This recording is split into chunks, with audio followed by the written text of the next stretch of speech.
అన్ని రకాల చర్మ సమస్యలకు శాశ్వత పరిష్కారం ఈ శ్రీత 9281458181. మీడియా మిత్రులకు నమస్కారం. రాష్ట్రంలో గడిచిన 15 రోజుల్లో వివిధ గురుకులాల్లో 4 విద్యార్థినులు ఆత్మహత్యలు చేసుకోవడం బాధాకరం. భువనగిరిలో భవ్య వైష్ణవి అనే 2 అమ్మాయిలు, సూర్యాపేటలో కూడా వైష్ణవి అస్మిత అనేటటువంటి 2 అమ్మాయిలు గడిచిన 15 రోజుల్లో గురుకులాల్లో 4 విద్యార్థినులు ఆత్మహత్యలు చేసుకున్నారు. ఈ అంశాన్ని కనీసం రాష్ట్ర ప్రభుత్వం కానీ, ముఖ్యమంత్రి కానీ, మంత్రులు కానీ ఎవ్వరు కూడా పట్టించుకుంటలేరు. 4 విద్యార్థినుల ప్రాణాలు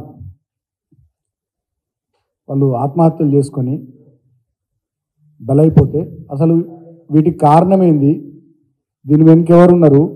వాళ్ళ విద్యార్థుల తల్లిదండ్రులు ఆందోళన చేసినారు, వివిధ రాజకీయ పార్టీలు, ప్రజా సంఘాలు ఆందోళనలు చేసినాయి. అయినప్పటికీ కూడా ఇప్పటి వరకు ఈ అంశానికి సంబంధించి ముఖ్యమంత్రి గారు ఒక్క మాట కూడా మాట్లాడకపోవడం నిజంగా చాలా బాధాకరం. ముఖ్యమంత్రి రాష్ట్రంలో ఇటువంటి సంఘటనలు జరుగుతూ ఉంటే ఆయననేమో ఢిల్లీ పెద్దలను కలవడానికి ఢిల్లీ టూర్లలో, ప్రత్యేక విమానాలలో ప్రజాధనాన్ని దుర్వినియోగం చేసుకుంటూ ఢిల్లీకి చక్కర్లు కొట్టే పనిలో బిజీగా ఉండడం నిజంగా చాలా బాధాకరం.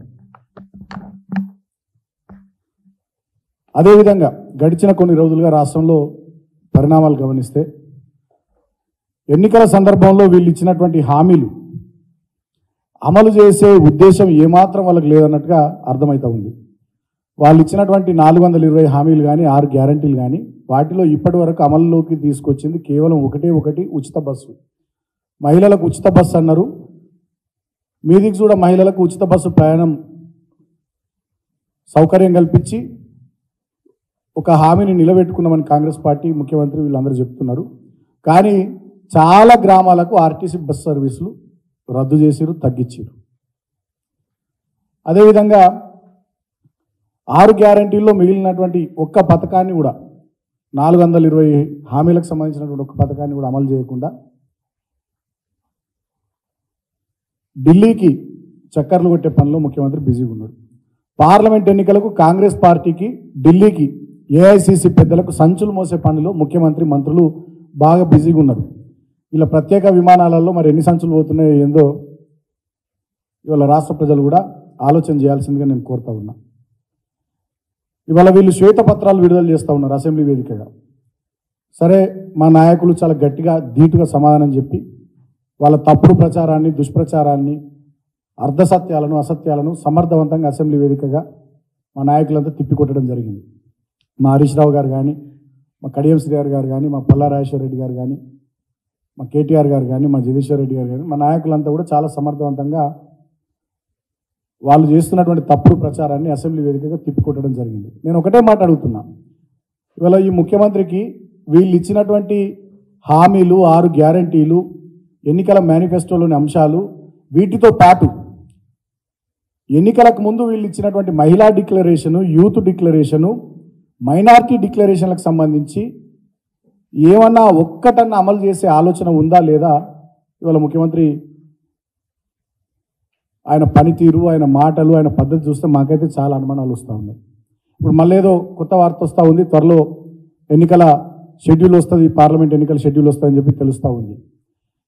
ఈ దేశంలో, ఈ రాష్ట్రంలో పార్లమెంట్ ఎన్నికల షెడ్యూల్ తొందరగా రావాలని ఎవరు అనుకుంటలేరు. కానీ ఈ ముఖ్యమంత్రి రేవంత్ రెడ్డి పొద్దునే జూబ్లీ హిల్స్ నుంచి వాళ్ళ ఇంటి నుంచి బయలుదేరంగానే పెద్దమ్మ గుడికాడ ఆ రోడ్డు మీదకి వెళ్ళినే కార్లకు వెళ్ళిన అద్దాలు దించి పెద్దమ్మ తల్లికి మొక్కుకుంటున్నట. ఎంత తొందరగా నోటిఫికేషన్, ఎంత తొందరగా షెడ్యూల్ వస్తే అంత మంచిగా ఉండాలి. ఈ 6 గ్యారంటీల అమలు దాటేయచ్చు కదా. షెడ్యూల్ వచ్చింది, ఎన్నికల కోడ్ ఉందని చెప్పి దీన్ని దాటేసి తనకు రోజు మొక్కుకుంటుందని చెప్పి అందరు బయట మాట్లాడుతూ ఉన్నారు. సో ఇప్పటికైనా నేను ముఖ్యమంత్రిని కోరుతా ఉన్నా, మీరు ఇచ్చినటువంటి హామీల మీద, 6 గ్యారంటీల మీద, ఎన్నికల మేనిఫెస్టో మీద, యూత్, మైనారిటీ, మహిళా డిక్లరేషన్లలో మీరు ఏదైతే చెప్పారో వాటి అమలు మీద శ్రద్ధ పెట్టాలని ముఖ్యమంత్రిని కోరుతా ఉన్నా. వీటిని అమలు చేయకుండా, వీటి విషయంలో పని చేయకుండా కేవలం ఈ రాష్ట్రంలో ప్రజల దృష్టిని మరల్చే ప్రయత్నాలు జరుగుతూ ఉన్నాయి. నేను ఇందాక చెప్పినట్టుగా భువనగిరిలో, సూర్యాపేటలో 4 విద్యార్థినులు ఆత్మహత్యలు చేసుకుంటే యూట్యూబ్ ఛానల్, గతంలో మమ్మల్ని ప్రశ్నించిన ఒక యూట్యూబ్ ఛానల్ ప్రశ్నించదు. గతంలో మా మీద మాట్లాడినటువంటి ఒక మేధావికి ఈ ఆత్మహత్యలు కనబడాయి. అదేవిధంగా ప్రజా సంఘాలు వివిధ రాజకీయ పార్టీలు ఇంత ఆందోళన రాస్తారోకోలు ధర్నాలు చేసి అక్కడ